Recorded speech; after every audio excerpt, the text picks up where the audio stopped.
بسم اللہ الرحمن الرحیم۔ ناظرین محترم، ایک مرتبہ کا واقعہ ہے کہ حضرت عمر بن خطاب رضی اللہ تعالیٰ عنہ نے حضرت علی بن ابی طالب رضی اللہ تعالیٰ عنہ سے فرمایا، اے علی، کئی مرتبہ آپ حضور اقدس صلی اللہ علیہ وسلم کی مجلس میں موجود ہوتے تھے اور ہم غائب ہوتے تھے، اور کبھی ہم موجود ہوتے تھے اور آپ غیر حاضر۔ تین باتیں میں آپ سے پوچھنا چاہتا ہوں، کیا آپ کو وہ معلوم ہے؟ یہ بات سن کر حضرت علی رضی اللہ تعالیٰ عنہ نے فرمایا، وہ تین باتیں کیا ہیں؟ حضرت عمر رضی اللہ تعالیٰ عنہ نے پہلا سوال پوچھا کہ ایک آدمی کو ایک آدمی سے محبت ہوتی ہے، حالانکہ اس نے اس میں کوئی خیر کی بات نہیں دیکھی، اور ایک آدمی کو ایک آدمی سے دوری ہوتی ہے، حالانکہ اس نے اس میں کوئی بری بات نہیں دیکھی ہوتی، تو آپ بتائیں اس کی کیا وجہ ہے؟ حضرت علی رضی اللہ تعالیٰ عنہ نے فرمایا، ہاں، اس کا جواب مجھے معلوم ہے۔ حضور اکرم صلی اللہ علیہ وسلم نے فرمایا کہ انسانوں کی روحیں ازل میں ایک جگہ اکٹھی رکھی ہوئی تھیں، وہاں وہ ایک دوسرے کے قریب آ کر آپس میں ملتی تھیں، جن میں وہاں آپس میں تعارف ہو گیا ان میں یہاں دنیا میں الفت ہو جاتی ہے، اور جن میں وہاں اجنبیت رہی وہ یہاں دنیا میں ایک دوسرے سے الگ رہتے ہیں۔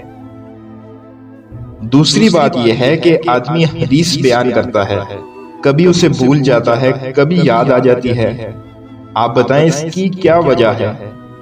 حضرت علی رضی اللہ تعالیٰ عنہ نے فرمایا، میں نے حضور اکرم صلی اللہ علیہ وسلم کو یہ ارشاد فرماتے ہوئے سنا کہ جیسے چاند کا بادل ہوتا ہے، ایسے ہی دل کے لیے بھی بادل ہے۔ چاند خوب چمک رہا ہوتا ہے، بادل اس کے سامنے آ جاتا ہے تو اندھیرا ہو جاتا ہے، اور جب بادل ہٹ جاتا ہے چاند پھر چمکنے لگتا ہے۔ ایسے ہی آدمی ایک حدیث بیان کرتا ہے، وہ بادل اس پر چھا جاتا ہے تو وہ حدیث بھول جاتا ہے، اور جب اس سے وہ بادل ہٹ جاتا ہے تو اس سے وہ حدیث یاد آ جاتی ہے۔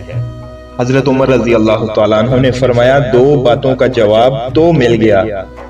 تیسری بات یہ ہے کہ آدمی خواب دیکھتا ہے تو کوئی خواب سچا ہوتا ہے، کوئی جھوٹا، اس کی کیا وجہ ہے؟ حضرت علی رضی اللہ تعالیٰ عنہ نے فرمایا، جی ہاں، اس کا جواب بھی مجھے معلوم ہے۔